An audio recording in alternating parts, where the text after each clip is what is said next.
A very good afternoon to you at home and to former Newcastle and Republic of Ireland midfielder Jeff Hendrick joins us, and our chief correspondent Kaveh Solokul is here as well. Just some breaking news to bring you first of all, and that's that Leeds United have completed the signing of forward Noah Okafor from AC Milan in a deal worth £18 million. Right, let's get on to the transfer then, which has got plenty of people talking, and that is Eberechi Eze to Arsenal. But Kaveh, this time yesterday, no one was talking about Eze going to Arsenal. It was going to North London rival Spurs. So what has happened in these last few hours for us to be in this situation where we are right now? Well, look, what happened yesterday is that Spurs agreed a deal with Crystal Palace for Eberechi Eze.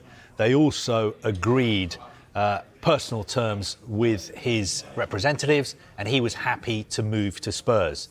The only thing that held up the deal being completed was Crystal Palace saying, hang on a second, we've got this important European playoff game Thursday night. We want Eze to play in that game. Let's wait until that game is out of the way before completing this deal. Now, that gave Arsenal the chance to make a late move for the player. And I think Arsenal were aware of the fact that the player is an Arsenal supporter. He used to be at Arsenal until he was 13. And so when they got in touch with Crystal Palace were happy to do the deal with Arsenal as well, because it was exactly the same terms as Spurs. And also when they got in touch with the players' representatives told them that the player would prefer to move to Arsenal. So that is what happened yesterday. I think from Spurs' perspective, what more could they have done? They agreed a deal with Crystal Palace. They agreed a deal with the player. It's just that the player at the last minute, for emotional reasons, because he's an Arsenal supporter, has decided to go to Arsenal instead of Spurs. Jeff, this is interesting from a player's perspective, because like Kaveh says, Eze is a boyhood Arsenal fan. He played in their academy. But as a player, when you start playing professional football, do those affiliations for your club that you were a fan of when you were younger, do they come into it? Do you care where you go because of the team you supported? How does it work in your brains? For me, it wouldn't have mattered really. You'd sort of pick the club that's most suited to you and where you'll probably grow and have better opportunities. But, you know, for Eze, he was at the club for so many years. Like you said, he supports them. There probably was that pull for him and his family. Maybe if the deal had been done a few days earlier, he wouldn't have had that chance to go to Arsenal. But, you know, it looks that way that he'll get to go to his boyhood club. We were talking on Good Morning Transfers a little bit earlier on and sort of just asking the question, you know, how much closer does Eze signing for Arsenal put them to the Premier League title? What's your opinion on that? Yeah, obviously, you know, it strengthens their squad. Definitely, he's a fantastic player. I think everybody thinks that, and he's going to help the squad certainly. But for me, if it makes them any closer, it depends sort of how you use them. How do you think Arsenal are going to use him then? Yeah, well, for me, obviously, you know, in that 10 position, he's a fantastic player, but you know, the captain plays there, so are they going to maybe try and play him a little bit out of position on the left? Who knows, but he'll definitely strengthen the squad for sure. Kaveh, when you look at that Arsenal squad, obviously Kai Havertz is injured, you know, Eze is a direct replacement for Kai Havertz in a number 9 position, so they do really only have Victor Gyokeres in that position. With Eze now signing for Arsenal, do you think they're going to dip into the market for another player? And if so, where's that money coming from? Yeah, I think in an ideal world, maybe they would like to bring in another striker. Maybe they'll look at the loan market. I think that is something they've been looking at. But when you look at the business they've done this summer, you have to think, surely there's going to come a point where the owners are going to say, look, enough's enough. We have invested a lot of money in the transfer market. You know, we've really pushed the boat out. We pushed the boat out again with Eze as well. I'm not sure whether there's big money to spend on another striker. What's interesting to me about this sort of so-called hijacking is how clever Arsenal have been. Because what they've effectively done is everyone knows they're interested in Eze, but as a club, especially for a big club, and Liverpool do this a lot as well, You don't want to get involved in an auction for a player. You don't want to get involved in a bidding war. So have Arsenal just sat back and let Spurs do all the hard work. Let Spurs do all the negotiating, thrash out a deal with Steve Parish at Crystal Palace, and then at last minute just made that phone call, safe in the knowledge that they know all along that the player would prefer to come to Arsenal. Is that what's happened? I think probably. Also, we shouldn't forget about the Kai Havertz factor. The fact that he came on Sunday, he was injured. We don't know how serious that injury is, but obviously Mikel Arteta doesn't want to be in the position that he was in last season, where, for instance, Mikel Merino was playing up front. He did a great job. But Arsenal, if they're going to win the title, they need a stronger squad, and that's one of the reasons they signed Eze. Yeah, so Arsenal close to signing Eze, but it is expected that he will play in Crystal Palace's playoff in the Conference League tonight. Now, he obviously won't want to get injured, and there's plenty of examples, Jeff, of players that, not wanting to play for their clubs before they're making a big move. Jeff Hendrick, for example.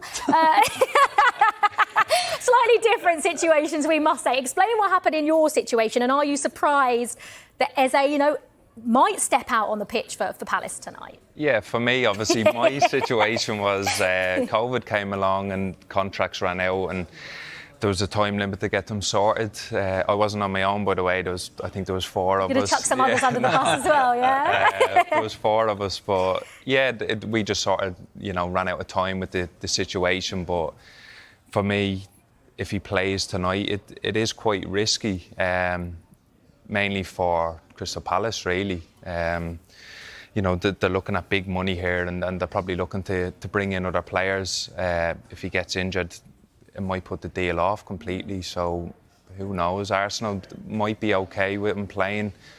I'd say preferably they don't want them to play, and they'd want them coming in fresh. Who's it more of a risk for, Eze playing tonight? Is it more of a risk for Eze, or is it more of a risk for Palace?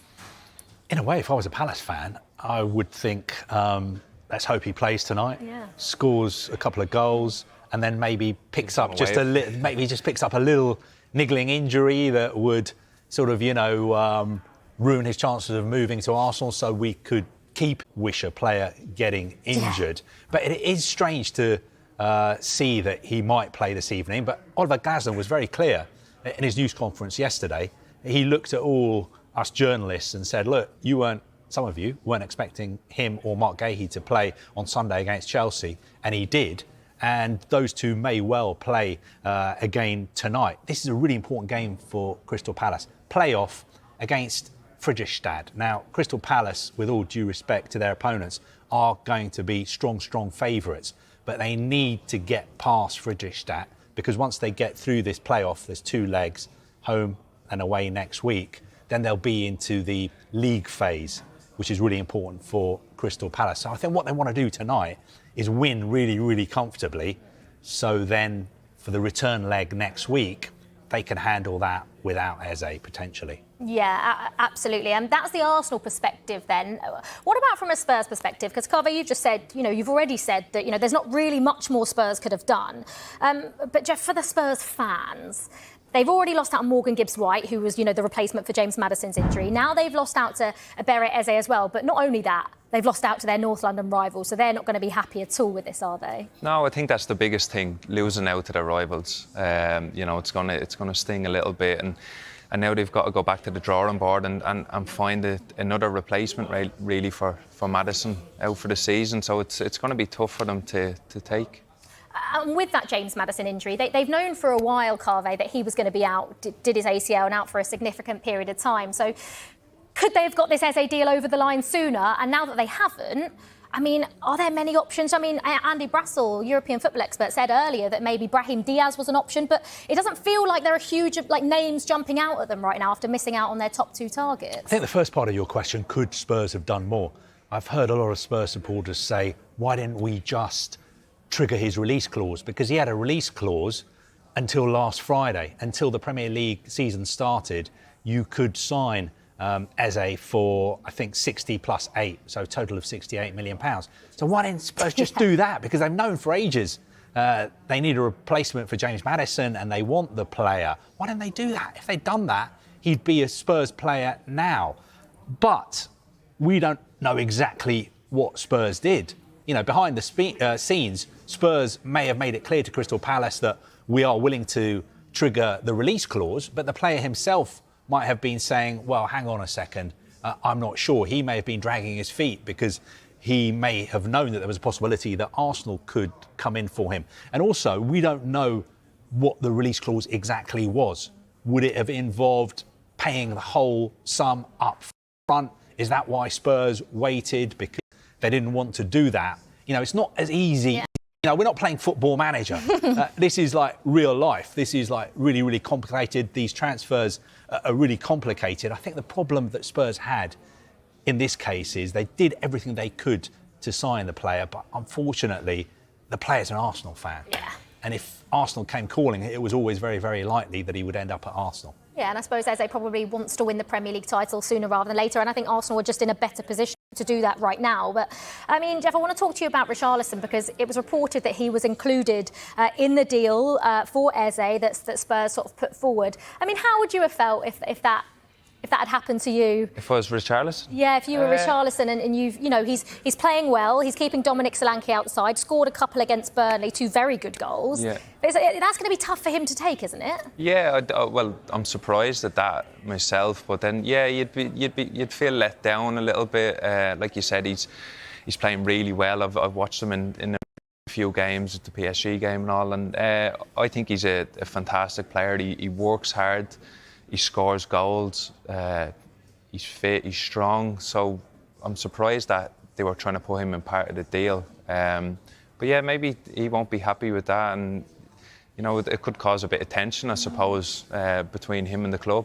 Yeah, we'll have to wait and see about that. Now, European football expert Andy Brassel was our guest on Good Morning Transfers a little bit earlier this morning. He has plenty of sympathy for Spurs fans, but doubts whether Eze is enough to push Arsenal over the line in the Premier League title race. It seems like Spurs might have been used a little bit. I think that always feels like that in this case. I mean, I can understand why the fans are upset, but what really more could they have done? You know, they get it done sooner. Well, they agreed a fee, and if the player wants to drag his feet and see what else is happening, look, we're sitting here talking, and there's 10 days left. So, you know, there's no massive rush for it to happen. I don't think the clock was working in Spurs' favour as well. Look, if he really wants to go back and lance that Boyle, you know, no one can stop him, and nothing that Tottenham could say really could change that, I suppose.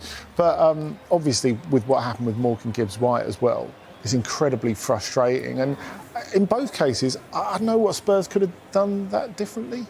I guess the question is, though, I don't know what you guys think. Is he the piece? And it's a bit of a cliche. Missing piece. Is he the piece that pushes them over the top? Do you think so? No. No. I think he's really good to have, and I think he improves Arsenal, and I think he really helps them. But if you're asking me, does this make them title favourites? It's still a no for the moment, especially when, well, a certain centre forward we might mention who might be heading for the Northwest a little bit later on, that would shake up the picture again, wouldn't it?